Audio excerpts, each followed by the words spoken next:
Hola mis paletitas, ¿cómo están? Espero que estén súper bien. Si me escuchan que estoy un poquito ronca, no me hagan caso porque es que si ronca, puedo poder con mi... No le den caso a mi hermanita, es que está llorando porque se le fue su leche. Pero no se la puede ir a buscar porque ella sabe dónde está y lo puede ir a buscar.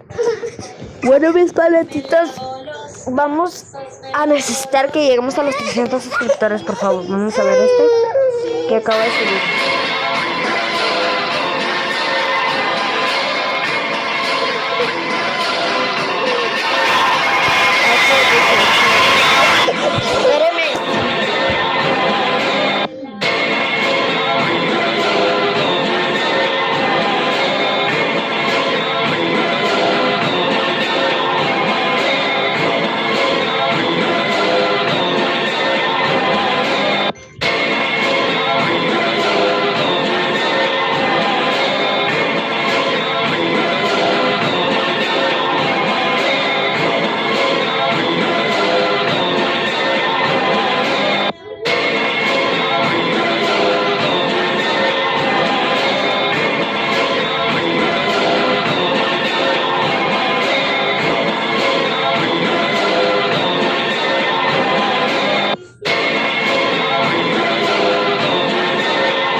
Cepillar porque no he cepillado.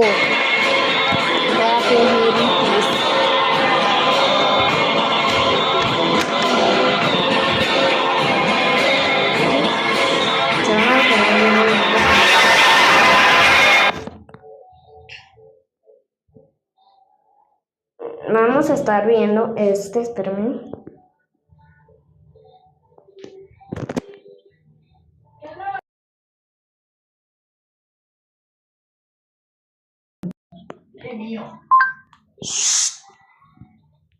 Vamos a ver Aquí se van a quedar viendo. Ay, sí es cierto que otra cosa no tiene volumen. Así que... Hola fresitas, hoy traigo muchas más Storytime, espero que la disfruten, pero si quieres más tensión ponte los audífonos, y apaga la luz, comencemos con el terror. Todo empezó un viernes por la tarde. Valeria me invitó a dormir a su depa porque sus papás iban a salir a cenar con unos amigos, y su hermana mayor se iba a quedar cuidándonos. A mí me emocionó porque siempre que iba a su casa nos desvelábamos viendo videos, comiendo papitas y hablando de cosas tontas. El edificio donde vivía era alto como de 12 pisos, y ellas estaban en el 9º. Yo ya había ido muchas veces, así que no había nada raro en eso. Esa noche todo empezó normal. Pedimos pizza, vimos una película malísima de terror, y nos reímos más de lo que nos asustamos. Como a las 11, la hermana de Valeria nos dijo que no hiciéramos mucho ruido porque ella se iba a dormir temprano, ya que al día siguiente tenía clases. Nosotras le dijimos que sí y nos metimos al cuarto de Vale. Cerramos la puerta, apagamos la luz y seguimos platicando con la lámpara pequeña encendida. Como a las 12:30, Valeria me dijo que iba por agua a la cocina. Yo me quedé en su cuarto, viendo el techo y revisando mi celular. Se tardó más de lo normal, pero no le di importancia hasta que escuché que me mandó un mensaje. Sofía, ¿estás en el pasillo? Me senté de golpe en la cama. Le respondí rápido, no, estoy en tu cuarto. Tardó unos segundos en contestar. Entonces no salgas. Sentí un escalofrío horrible. Antes de que pudiera preguntarle qué pasaba, la puerta del cuarto se movió despacito. No se abrió por completo, solo un poco, como si alguien del otro lado hubiera empujado con mucho cuidado. Pensé que era Valeria jugando, queriéndome asustar, y hasta me enojé. Vale, ya no inventes, dije. Nadie respondió. La puerta siguió abierta apenas unos centímetros. Desde la cama yo podía ver una parte del pasillo oscuro, pero no a la persona que estaba ahí. Entonces volvió a llegar otro mensaje. Sigo en la cocina. Te juro que no soy yo. Se me heló el cuerpo. Miré la puerta sin moverme. No sé cuánto tiempo pasó. Tal vez 3 segundos, tal vez 10. De pronto algo raspó la madera por fuera. Un sonido lento, como si alguien pasara las uñas por la puerta. Yo dejé caer el celular del susto. Quise gritarle a Valeria, pero sentí la garganta cerrada. Solo me bajé de la cama, y fui retrocediendo hasta quedar pegada a la pared. La puerta seguía entreabierta. Luego empezó a abrirse un poco más. Ahí fue cuando vi una mano. No una mano normal.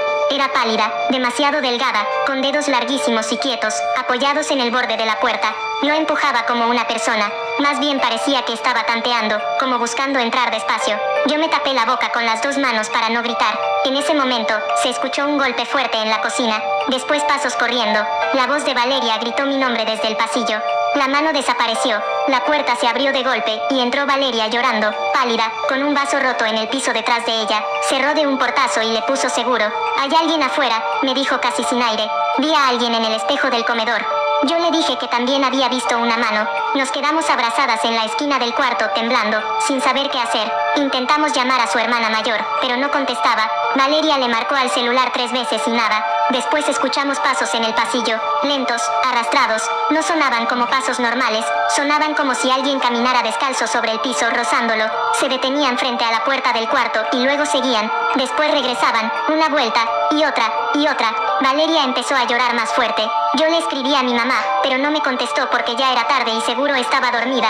También intentamos marcar a los papás de Valeria, pero el celular de ella decía sin señal. Eso se me hizo rarísimo porque en su cuarto siempre había buena recepción. De pronto, alguien tocó la puerta. 3 golpes suaves. Toc, toc, toc. Y luego escuchamos la voz de la hermana de Valeria. «Niñas, abran, soy yo». Valeria se levantó de golpe, pero yo la agarré del brazo. «No», le dije, «tu hermana tiene llaves, no tocaría así». Nos quedamos mirando la puerta. Entonces la voz volvió a sonar, pero ya no se escuchaba igual. Seguía siendo parecida, pero estaba mal, como si alguien estuviera imitando su tono sin saber bien cómo hacerlo. «Valeria, abre». Sentí que se me revolvía el estómago. Valeria retrocedió conmigo otra vez. La voz siguió insistiendo 2 veces más.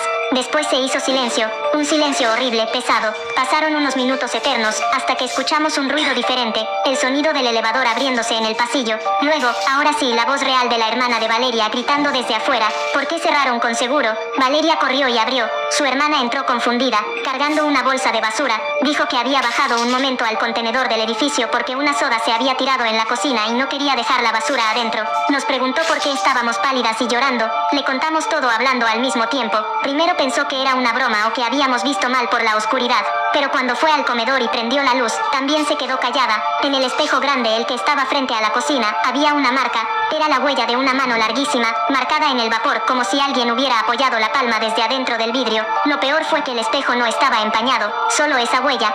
Los papás de Valeria regresaron de inmediato cuando les llamamos. Esa noche dormimos las 3 juntas en la sala, con todas las luces prendidas. Yo me fui a mi casa al amanecer. Nunca volví a quedarme a dormir en ese departamento. Y tiempo después, Valeria me confesó algo que nunca me había dicho, que antes de que su familia se mudara ahí, una señora del piso de abajo juraba que en el elevador a veces subía una niña sola al 9º piso, y que siempre se bajaba frente a ese departamento, aunque nadie la estuviera esperando. Siguiente story. Yo me llamo Camila y tenía 13 años cuando me pasó algo que todavía me cuesta trabajo recordar sin sentir ese mismo vacío en el estómago. Fue un lunes por la tarde, después de salir de la escuela. Mi mamá trabajaba hasta noche y siempre me dejaba las llaves para que yo llegara sola a la casa. No era nada nuevo. Ya lo había hecho muchas veces. Vivíamos en una privada pequeña, en una casa de 2 pisos, y se suponía que era un lugar seguro. Todos los vecinos se conocían, había cámaras en la entrada y un vigilante que siempre saludaba desde la caseta. Ese día llegué como a las 4:30. Dejé la mochila en el comedor, me serví agua y prendí la tele nomás para que hubiera ruido. Afuera estaba nublado y se veía como si fuera a llover. Yo tenía tarea de historia, pero la verdad me dio flojera hacerla enseguida, así que me puse a calentar unas quesadillas. Todo estaba normal, demasiado normal, hasta que escuché el primer golpe. Sonó arriba, seco, como si alguien hubiera tirado algo en el cuarto de mi mamá. Me quedé quieta en la cocina con la espátula en la mano. Miré hacia las escaleras y pensé que tal vez había sido una ventana mal cerrada o alguna caja que se cayó. Mi primera reacción fue convencerme de que no pasaba nada. La casa cruje, me dije. A veces suena raro. Seguí cocinando. Entonces escuchó otra vez. Pero esta vez no fue un golpe. Fue el ruido de una silla arrastrándose. Lento, pesado. Allá arriba no había ninguna silla en el pasillo. Apagué la estufa de inmediato. Sentí cómo se me empezó a acelerar el corazón. Traté de pensar en algo lógico. Quizá mi mamá había regresado por algo y no la escuché entrar. Aunque eso no tenía sentido, porque yo tenía las llaves puestas por dentro y la puerta principal no había sonado. «Mamá», grité, tratando de que mi voz se oyera firme. Nadie respondió. Me acerqué al pie de las escaleras. La tele seguía prendida en la sala, pero ya ni entendía lo que decían. Toda mi atención estaba en el segundo piso. Arriba estaba oscuro porque no había prendido ninguna luz. Solo entraba la claridad gris del día por la ventana del descanso. Subí un escalón, luego otro, y entonces escuché pasos. No muchos, solo 2, lentos, como si alguien descalzo hubiera caminado sobre el piso de madera del pasillo. Me bajé de inmediato. Sentí que las manos me empezaban a sudar horrible. Agarré mi celular del comedor y le marqué a mi mamá. No contestó. Le marqué otra vez. Nada. Le mandé un mensaje que decía, ¿ya llegaste? Hay alguien arriba. Vi el chat, esperando que aparecieran las 2 palomitas azules, pero nada. Quise salirme de la casa, pero justo en ese momento escuché el seguro del baño de arriba girar. Clic. Después la puerta abrirse despacio. Yo retrocedí hasta la sala, sin dejar de mirar las escaleras. Sentía la respiración cortita, rapidísima. Pensé en correr a la calle, pero mis piernas no reaccionaban. Solo pude agarrar el control de la tele, como si eso me fuera a servir de algo. Entonces vi la sombra, no a la persona. Solo la sombra reflejada en la pared del descanso. Era alta, más alta que mi mamá, y no bajaba las escaleras. Solo estaba ahí, quieta, como si también me estuviera mirando. Yo solté el control y corrí a la cocina. Cerré la puerta como pude y le puse la silla debajo de la manija. Luego me metí debajo de la mesa con el celular en la mano. Le marqué a la vecina de al lado, a la señora Julia, porque ella siempre estaba en su casa. Contestó al segundo timbrazo. Yo casi no podía hablar. Le dije que creía que alguien se había metido, que escuchaba pasos arriba. Ella me dijo que no saliera, que ya iba para allá con el vigilante. Mientras hablaba con ella, escuché algo en el pasillo de abajo. Primero un crujido, después otro, como si alguien hubiera empezado a bajar las escaleras al fin. Yo me tapé la boca con la mano para no hacer ruido. Escuché los pasos acercarse por la sala, lentos, sin prisa, y luego detenerse justo afuera de la cocina. No respiré. La manija se movió una vez, despacio, luego otra. La silla vibró tantito contra la puerta. Sentí que me iba a desmayar. «Camila», dijo una voz desde afuera. No era mi mamá. Sonaba como una mujer, sí, pero rara. Muy bajita, como si estuviera hablando pegada a la madera. «Camila, abre. No estés jugando». Yo empecé a llorar en silencio. Nunca había escuchado esa voz en mi vida. Además, había algo peor. No sonaba como alguien preguntando.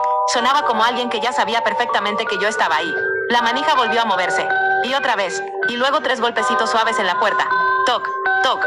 En ese momento escuché que tocaron duro la puerta principal de la casa y la voz de la señora Julia gritándome desde afuera. Después se oyó al vigilante entrando y llamando mi nombre. Todo pasó rapidísimo. La voz del otro lado de la cocina se quedó en silencio de golpe. Ya no se oyó ni un paso. Nada. Solo cuando el vigilante abrió la cocina y me encontró debajo de la mesa, pude salir. Estaba temblando tanto que ni siquiera podía ponerme de pie bien. La señora Julia me abrazó mientras el vigilante revisaba toda la casa. No encontraron a nadie, ni arriba ni abajo. Las ventanas estaban cerradas. La puerta trasera también. No había señales de que alguien hubiera entrado. Mi mamá llegó 20 minutos después, pálida, llorando, diciendo que vio mis mensajes tarde porque estaba en junta. Yo le conté todo. El vigilante dijo que a veces el miedo hace que uno escuche cosas, pero la señora Julia no parecía convencida. Cuando subimos al segundo piso con mi mamá, encontramos algo que nadie pudo explicar. En el espejo del pasillo, escrito con el dedo sobre una capa delgadita de polvo, había una sola palabra. Ya. Siguiente story. Todo comenzó un sábado. Mis papás me dejaron en casa de mi tía porque mi prima Jimena había cumplido años y quería que me quedara a dormir con ella. Yo estaba emocionada porque además de nosotras dos también iban a estar sus vecinas un rato en la tarde. Comimos pizza pastel, vimos videos y jugamos a escondernos por toda la casa. Era una casa grande, de 2 pisos, con un patio al fondo y un cuarto de juegos arriba que siempre me había gustado porque tenía peluches, una casita de muñecas y una ventana enorme que daba a la calle. La fiesta terminó como a las 9. Las vecinas se fueron, mi tía recogió todo, y Jimena y yo nos pusimos la pijama para seguir viendo videos en su cuarto. Antes de dormir, mi tía nos llevó chocolate caliente y nos dijo que no bajáramos solas en la madrugada porque a veces el perro de la casa se soltaba en el patio y asustaba. Las dos nos reímos, le dijimos que sí, y cerró la puerta. Seguimos despiertas un rato más, platicando tonterías. Como a las 11:30, Jimena se quedó dormida primero. Yo seguí viendo el techo porque a veces me cuesta trabajo dormir en casa ajena. El cuarto estaba casi oscuro, solo entraba la luz del poste de afuera por una esquina de la cortina. Todo estaba en silencio, hasta que escuché un golpe arriba. Me senté de inmediato en el colchón inflable donde yo estaba acostada. El sonido había venido del cuarto de juegos. Pensé que tal vez una ventana se movió o que algo se cayó de un estante. No le di mucha importancia, pero luego sonó otra vez. Esta vez fueron 2 golpecitos seguidos, toc, toc, como si alguien estuviera caminando descalzo. Volteé a ver a Jimena, pero seguía dormida. La llamé bajito. Jime, no respondió. Escuché con más atención. Ahora venía un ruido raro, como si alguien arrastrara algo ligero en el piso de arriba. No era fuerte, pero sí clarito. Yo ya conocía esa casa y sabía que arriba no dormía nadie. El cuarto de juegos se quedaba solo toda la noche. Sentí ese frío raro en el estómago que da cuando sabes que algo no está bien. Me levanté despacito y me acerqué a la cama de Jimena para moverla del hombro. Jime, despiértate. Abrió los ojos toda confundida. ¿Qué pasó? Se escucha algo arriba. Ella se quedó quieta unos segundos, escuchando. Justo en ese momento volvió a oírse un solo paso, luego otro. Jimena se incorporó de golpe. Mi mamá cerró el cuarto de juegos, me dijo en voz bajita. Las dos nos quedamos calladas. En efecto, antes de subir a dormir, mi tía había dicho que cerraría con llave porque había dejado regalos guardados ahí y no quería que el perro tirara nada si se subía. Entonces, ¿quién estaba caminando? Jimena agarró su celular de la almohada y le escribió a su mamá. No le respondió. Seguramente ya estaba dormida. Yo le dije que mejor no saliéramos, pero en ese momento escuchamos algo peor. La risa de una niña, suavecita, muy bajita. Arriba, no era una risa feliz. Era como si alguien se estuviera riendo sola, despacio, casi en secreto. Se me puso la piel chinita en los brazos. Jimena me agarró la mano tan fuerte que me dolió. Ninguna de las dos dijo nada. Nos quedamos mirando la puerta del cuarto como si en cualquier momento algo fuera a entrar. Entonces, el ruido cambió de lugar. Ya no estaba arriba, ahora estaba en el pasillo. Se escuchó clarito cómo algo caminaba fuera de la puerta.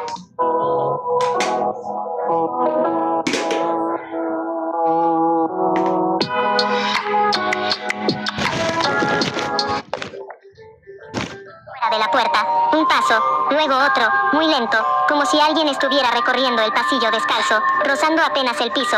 La perilla se movió, solo un poquito. Jimena soltó un jadeo y se tapó la boca. Yo sentí que las piernas se me aflojaban. La puerta no se abrió porque tenía seguro por dentro, pero la perilla volvió a girar, esta vez más fuerte, y luego tocaron, 3 veces.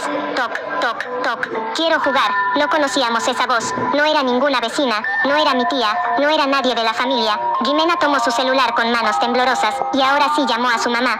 Nada, se fue a buzón. Yo agarré una almohada como si me fuera a defender con eso. Afuera de la puerta se escuchó un rasponcito, como si alguien deslizara las uñas por la madera. Jimé, ya sé que estás ahí. La voz sonaba dulce, pero eso la hacía peor, porque no sonaba enojada, sonaba tranquila, demasiado tranquila. De pronto se escuchó un ladrido horrible en el patio. El perro empezó a ladrar como loco, tan fuerte que nos hizo brincar. Después se oyó a mi tía gritando desde abajo, preguntando qué pasaba. Los pasos afuera de la puerta se detuvieron de golpe. Silencio total. Mi tía subió corriendo, abrió con su llave y entró al cuarto toda asustada. Nos vio llorando y trató de calmarnos. Le contamos todo al mismo tiempo. Primero creyó que habíamos tenido una pesadilla, hasta que Jimena le dijo que revisara el cuarto de juegos. Fuimos las 3 juntas. Mi tía sacó la llave de la bata, abrió la puerta y prendió la luz. Todo parecía normal, o eso creímos, hasta que vimos la ventana. Estaba abierta de par en par. La cortina se movía con el aire de la noche, y en el vidrio empañado, había algo escrito con el dedo desde adentro. 3 palabras. Ya las vis. Mi tía cerró la ventana de golpe, y nos bajó a dormir a su cuarto. Esa noche nadie volvió a subir. A la mañana siguiente, revisaron cámaras de la calle, y no apareció nadie entrando ni saliendo. Tampoco había huellas en el patio ni en las escaleras. Nunca supimos qué fue lo que estuvo afuera de la puerta llamando a Jimena. Siguiente historia. Yo me llamo Julia y tenía 14 años cuando me pasó algo que todavía hoy no puedo explicar sin sentir que me falta el aire. No fue en una casa vieja ni en una carretera sola. Me pasó en un lugar donde se supone que nadie debería correr peligro. Mi propia escuela. Todo ocurrió un jueves. Ese día salimos más tarde porque hubo ensayo para el festival. Yo estaba cansada, de malas y con hambre, porque además se me había olvidado mi lunch. Casi todas mis amigas ya se habían ido cuando por fin nos dejaron salir del salón. Bajé rápido por mis cosas y me di cuenta de que había dejado mi suéter en el laboratorio de computación, en el tercer piso. No quería subir otra vez, pero era mi suéter favorito y además ese piso ya casi siempre se quedaba vacío a esa hora. Pensé que tardaría menos de 2 minutos. Subí sola. Desde el segundo piso ya se sentía raro, porque la escuela cambia muchísimo cuando casi no queda nadie. En la mañana todo es ruido, gritos, puertas, mochilas arrastrándose. Pero esa tarde solo se escuchaba el eco de mis pasos y de vez en cuando alguna silla moviéndose a lo lejos por el viento. El pasillo del tercer piso estaba medio oscuro porque ya habían apagado algunas luces. Caminé rápido hasta el laboratorio. La puerta estaba abierta. Me asomé y vi mi suéter sobre una silla, justo donde lo había dejado. Entré, lo agarré y estaba a punto de salir cuando escuché un sonido detrás de mí. Clic, como cuando una tecla se presiona. Volteé, una de las computadoras del fondo estaba encendida. Se me hizo raro porque yo estaba segura de que el laboratorio había quedado vacío. La pantalla brillaba azulada en medio del salón oscuro. Pensé que tal vez algún maestro la dejó prendida, así que di 2 pasos para verla mejor. En la pantalla había abierta una ventana de chat. No reconocí el programa, pero lo que me hizo detenerme fue que alguien estaba escribiendo. No vi manos en el teclado, nadie sentado, solo las letras apareciendo solas. No cierres la puerta. Sentí como se me apretó el estómago. Miré hacia la entrada del laboratorio. La puerta seguía abierta. Miré otra vez la computadora. Yo no quería acercarme, pero tampoco podía dejar de mirar. Entonces apareció otra línea. Si la cierras, no te voy a alcanzar. Retrocedí de inmediato. Mi primer pensamiento fue que alguien me estaba jugando una broma desde otra compu o algo así. Hasta me enojé. ¿Quién está ahí?, pregunté en voz alta. Nadie respondió. El laboratorio estaba vacío. Lo veía clarito. Mesas, sillas, monitores apagados, mochilas olvidadas en un rincón. Nada más, la pantalla volvió a llenarse de letras. Ya viene. No sé describir lo que sentí en ese momento. Fue un miedo feo, distinto. No como cuando te espantan de juego. Fue ese tipo de miedo que te hace saber que algo está mal antes de entender qué pasa. Sin pensarlo, corrí hacia la puerta. Salí al pasillo y apreté el suéter contra mi pecho. Quería bajar las escaleras, pero apenas di unos pasos escuché un portazo en el extremo del corredor. Me detuve. Allá al fondo, donde estaban los baños, una puerta acababa de cerrarse sola. No había aire. No había nadie. Empecé a caminar más rápido hacia las escaleras, pero entonces escuché otro ruido. Pasos. Lentos. Arrastrados. Venían desde atrás de mí. Volteé de golpe. No había nadie en el pasillo. Y aún así lo seguía escuchando. Paso. Paso. Paso. Como si alguien invisible viniera caminando justo donde daban las sombras de los ventanales. Yo ya estaba temblando. Corrí hasta las escaleras y traté de bajar, pero la puerta metálica que daba al descanso estaba cerrada. La empujé con fuerza. Nada. La jalé. Nada. Eso no tenía sentido, porque por ahí acababa de subir. Sentí los pasos detenerse detrás de mí. No me atreví a voltear. Saqué mi celular con manos temblorosas y le mandé mensaje a mi mamá, pero no había señal. Ni un solo puntito. Entonces intenté marcar a la prefecta. Tampoco salía la llamada. A mi espalda se escuchó un susurro. Bajito. Tan cerca que sentí el aire helado en la nuca. Julia. Se me aflojaron las piernas. Esa voz no la conocía. Era de mujer, pero sonaba rasposa, como si viniera de alguien que llevaba mucho tiempo sin hablar. Yo apreté los ojos un segundo y empecé a golpear la puerta de las escaleras con todas mis fuerzas. ¡Ayuda! ¡Ábranme! Nadie contestaba. Julia. No voltees. Susurró la voz otra vez, casi pegada a mi oído. Yo empecé a llorar del puro pánico. No quería voltear, pero peor era sentir que algo estaba tan cerca. Entonces el celular vibró en mi mano. Era un mensaje, no de mi mamá. No tenía número. Solo decía: la puerta del laboratorio sigue abierta. Corre. No pensé. Eché a correr de regreso, con el corazón explotándome en el pecho. Los pasos arrancaron detrás de mí al mismo tiempo, ya no lentos, ahora rápidos. Sonaban clarísimo, como si algo por fin hubiera decidido alcanzarme. Entré al laboratorio casi resbalándome. La computadora del fondo seguía encendida. La ventana de chat tenía otra frase: métete debajo del escritorio. Lo hice. Ni siquiera dudé. Me tiré al piso y me escondí bajo la mesa más cercana, abrazándome las piernas para no gritar. Afuera, en el pasillo, los pasos llegaron corriendo. Luego silencio. Después, muy despacio, vi una sombra cruzar por debajo de la puerta del laboratorio. No eran pies normales. Parecía una sombra demasiado larga, como si las piernas fueran más altas de lo que deberían. Se detuvo justo afuera. Yo dejé de respirar. La puerta empezó a cerrarse sola, despacito, sin golpe, sin prisa, hasta quedar casi junta. Solo quedó una rendija de luz. La computadora hizo otro sonido. Clic. Y un último mensaje apareció en la pantalla, reflejado en el vidrio de un CPU apagado que yo alcanzaba a ver desde el suelo. No salgas todavía. Nunca le abras cuando diga tu nombre. No sé cuánto tiempo me quedé ahí abajo. Tal vez 10 minutos. Tal vez más, hasta que escuché voces reales en el pasillo. Era el conserje con 2 maestras, buscándome porque una amiga le había avisado a la orientadora que yo no bajaba. Cuando salí temblando y les conté todo, pensaron que me había asustado sola o que alguien me hizo una broma pesada. Pero una de las maestras, la más grande, se quedó callada al escuchar lo del mensaje. Después, cuando me llevaron a dirección para llamar a mi mamá, esa maestra me apartó y me dijo algo que nunca olvidé. Hace muchos años, antes de que remodelaran el tercer piso, una prefecta se cayó por las escaleras internas, tratando de alcanzar a una alumna que se había quedado sola después de clases. Dicen que alcanzó a empujarla al laboratorio antes de morir. Desde ese día, yo nunca me quedo sola en la escuela después de un ensayo. ¿El sol deja manchas en tu rostro? Prueba Garnier Super V, toque seco, protector solar, doble acción. Protege del daño solar y previene manchas. FPS 50 y vitamina C de Garnier. Vamos con el segundo story time. Madre mía, la historia que les traigo hoy, se los juro que no me van a pedir segunda parte. Me la van a exigir. Y con justa razón, porque cuando yo la leí, se los juro que a mí me querían salir gusanos de los oídos por lo turbio y extraño que fue leer todo eso. Esta es la historia de una de mis seguidoras y esto le pasó en la vida real. Así que si ustedes no creen en brujería, tráiganse algo de comer y para beber, porque luego de esta historia van a cambiar de opinión. A mi seguidora le vamos a poner el nombre Camila. Camila viene de una familia grande. Ella era la cuarta de 5 hermanos y adicional vivían con sus 2 papás, que su papá se dedicaba a la agricultura y su mamá era ama de casa. Mi seguidora dice, pero éramos pobres de verdad. Si comíamos 1 o 2 veces al día nos dábamos por bien sentados porque nosotros sufríamos de mucha carencia. A pesar de que mi papá trabajaba y mi mamá estaba en la casa cuidándonos, el dinero no alcanzaba. Los papás de ella eran muy jóvenes para tener tantos hijos, pero se habían casado cuando tenían 14 años. Así que el primer hijo lo tuvo la mamá a los 15. Creo que el papá era 1 año mayor a ella. Y no obstante, justo en ese entonces, la mamá de ella se entera que está embarazada por 6ª vez. Ella recuerda que a pesar de que no tenían dinero y sufrían de muchas carencias, eran felices porque sus papás de verdad se amaban muchísimo.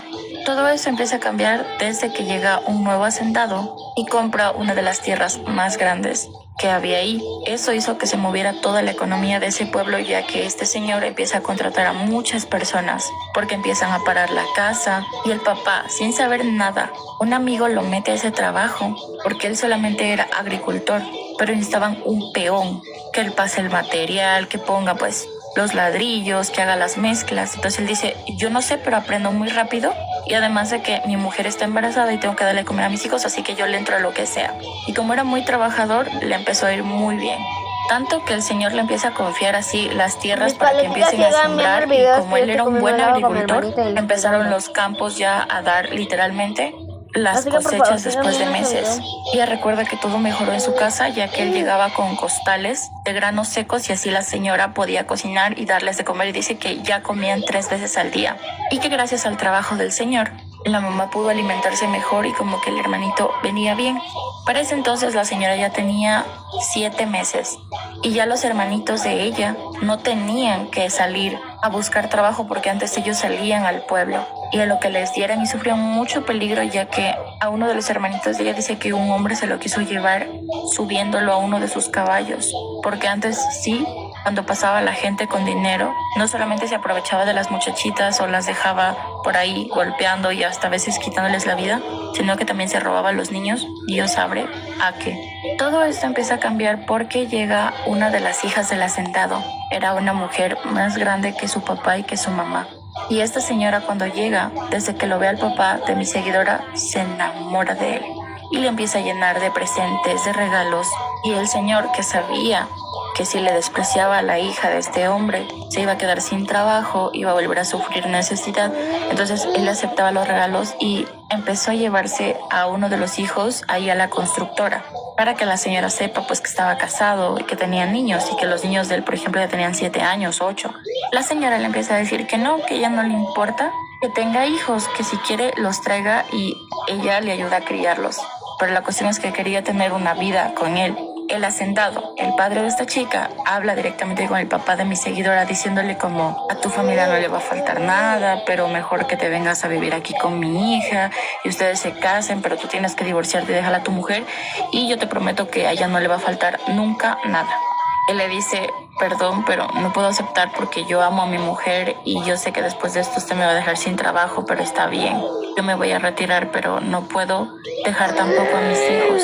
Y el hijo mayor, que escucha todo esto, que se iba a trabajar con él, escucha que la señora le dice, el hijo mayor escucha que la señora le dice, bueno, te vas a arrepentir, a mí nadie me dice que no, vas a ver. Cuando se estaban retirando, uno de los empleados le dice que no se vaya, que mejor deje que las cosas se calmen. Entonces cuando venían a la casa, dice que el papá venía muy triste y venía callado porque se había acabado y que ahora tenía que salir a buscar trabajo de algo más. Pero al otro día, a las 7 de la mañana, mandan a uno de los empleados a decirle que regrese porque lo mandó a pedir el patrón. Entonces él se pone muy feliz y desde ese día mi seguidora recuerda que su vida se volvió un infierno. Ese día que vuelve el papá dice que tenía fiebre y que estaba como borracho, que casi no se podía parar. Y ella se le hace extraño porque su papá nunca había sido de vicios. Dice que entre los hijos y la señora que ya estaba de 8 meses embarazada tuvieron que meterlo casi arrastrando a la cama. La señora le dice que por qué bebió, que qué bebió. Entonces le dice que no bebió nada, que simplemente el patrón lo invitó a una comida porque quería hablar con él y después de comer eso empezó a sentirse mal, a vomitar y que desde ahí como que agarró un resfriado, dice, porque él sentía como eso. Como puede, lo llevan hasta la cama, la mamá le dice que le va a preparar un caldito de pollo y ella escuchaba como el papá vomitaba. Desde ahí, dice mi seguidora, yo conocí ver el infierno, estuve ahí. El señor siempre pasaba enfermo y antes él era cariñoso con sus hijos, con su esposa, pero de ahí todo cambió. Él empezó a golpear a su esposa de la nada. Venía enojado del trabajo y dice que ellos tenían que esconderse y que el hombre era tan malo que ella recuerda una vez que este hombre agarró a su mujer del cabello, la puso contra el pavimento a la cara y le empezó a rascar, rompiéndole toda esta parte de la cara. Recordemos que estaba embarazada. Y obviamente sus hijos mayores ya se metían porque ellos decían, o sea, la va a matar a mi mamá. Y él igual les pegaba.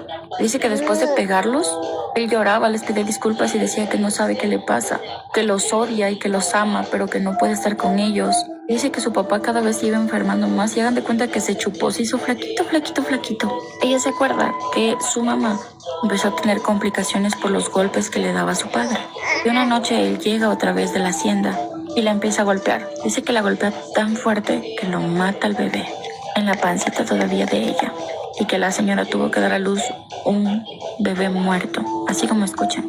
A raíz de esto la señora dice, tenemos que escaparnos porque su papá, o sea, ella lloraba y ella dice que escuchaba cómo la señora le venían a visitar las vecinas y le decían, no, su marido está brujeado, a su marido le hicieron un trabajo, por eso su marido es así. Y de seguro fue esa mujer, porque ya en el pueblo todos habían escuchado de que este hombre le golpeaba a su mujer, pero de maneras brutales. O sea, una cosa es decirles a ustedes otra cosa es que dice que de la nada este hombre se alocaba y le daba, pero le dicen a la señora que se escape porque si no va a terminar, o sea, desviviéndola y sus hijos van a quedar solos en el mundo. Entonces la señora empieza a vender porque obviamente el marido ya no les daba, ni siquiera les daba casi para comer, los trataba de verdad muy mal. Entonces ella de los sacos de comida sabía sacar así fundas y sabía venderlos entre las vecinas, así en el pueblo, como intercambiarlos para así poder fugarse sin que él se entere, porque él a veces le dejaba como monedas por ahí para ver si ella cogía, y si ella cogía una moneda, la pegaba. Si ella hacía algo, le pegaba, o sea, por todo.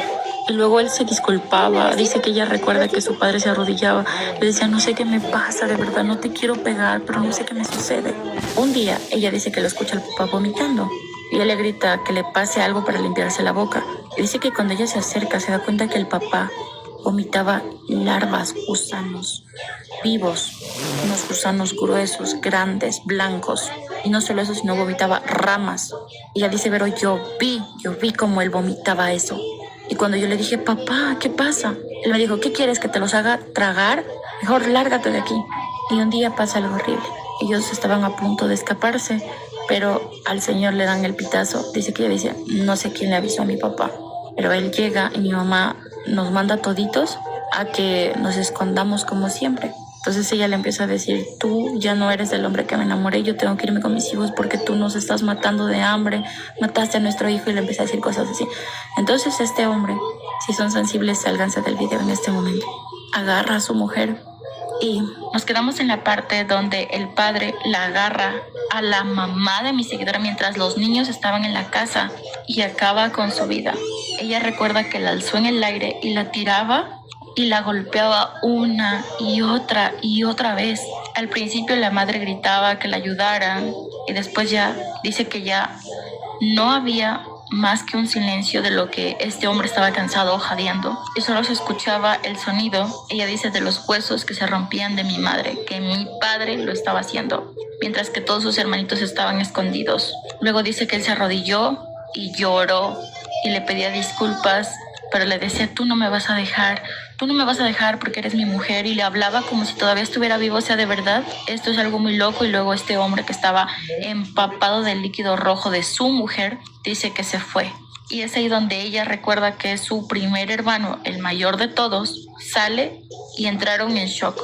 O sea, imagina ver destruida a tu madre totalmente a manos de tu padre y saber que tu papá puede volver en algún rato, y no solamente ya desvivió a su madre. O sea, ya, ¿qué a ellos les daba a entender de que si el papá la desvivió, ¿qué no los iba a desvivir a ellos? Y dice que ella recuerda que uno de sus hermanos, el pequeñito, pues el más pequeño de todos, dice que le hablaba y le decía, mamá, despiértate, mamá, y la movían, porque ellos de verdad querían pensar que no estaba muerta, pero ella dice que desde que la vio, ella como que su mente se fue a otro lado, pero que todos los niños, cuando ya conversaron de más grandes de lo que pasó ese día, cada uno dice que tiene una versión diferente, porque claro, recordemos que la mente de los niños, cuando pasa algo así tan brutal, sus mentes se rompen. Hay algo dentro de ellos, no sé si ustedes son psicólogos, déjenme en los comentarios, pero ella dice, mi hermano recuerda una cosa, mi otro hermano recuerda otra cosa, yo recuerdo otra cosa, pero todos llegamos al sentido de que pensábamos que nuestra mamá seguía respirando y queríamos salvarla. Así que ella, con otro de sus hermanos, sale a la calle y le avisa a la señora que siempre a veces los ayudaba, les daba la mano, así que por favor vinieran porque el papá le había pegado a la mamá. Entonces la señora, que ya estaba acostumbrada a venir, porque ella fue una de las personas que le ayudó a sacarle el hijo porque estaba muerto y a enterrarlo por ahí, porque el señor ni siquiera quería enterrarlo. O sea, de verdad a ese nivel llegaron. Y dice que ellos supieron que su mamá estuvo muerta cuando la señora llega, y cuando la ve, la señora lo primero que hace fue gritar y decirle a los niños que no la vean. O sea, imagínense cómo estaba la señora. Entonces ahí la señora de la tienda les dice, su mamá no está viva, es imposible que esté viva. Hay que esconderlos a ustedes porque va a venir ese señor. Y la señora le tenía miedo, o sea, de verdad, porque decía, si ya le mató a la mujer que decía amar, que era la madre, ¿qué no nos va a hacer a nosotros? Decía la señora de la tienda. Hay que huir. Y dice que ellos no querían dejarla sola a la mamá. Ella, cuando creció y la volvió a ver a la señora, porque la señora antes de morir dijo que quería hablar con ellos, y dice que ningún otro fue, solo fue ella. Ahí le cuenta que cuando la vio a la mamá, porque imagínense, la mente de todos ellos estaba tan distorsionada que no recuerda solo haberla visto un hueso roto, la otra con líquido, pero la señora le contó a ella. ¿Cuántas vistas tiene el video que subí hace ratitos? Pero la señora le contó a ella Pero sí vamos a seguir viendo. el cuerpo de la señora era como un pedazo de carne magullado. Tenía huesos salidos por todas partes.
Mis paletitas. Voy a ver mis likes que he hecho.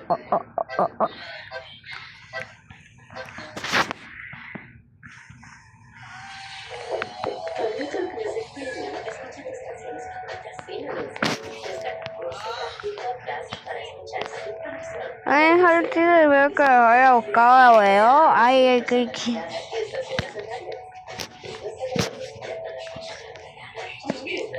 Tengo esta también, Alison Fan Explosion Art.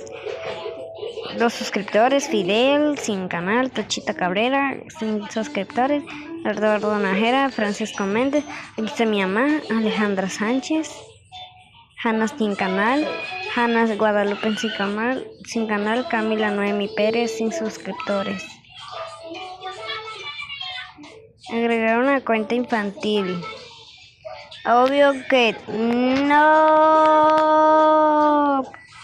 Yo voy a quedarme con mi Cuentation porque aquí Nation tengo 255. Bueno, Tupen.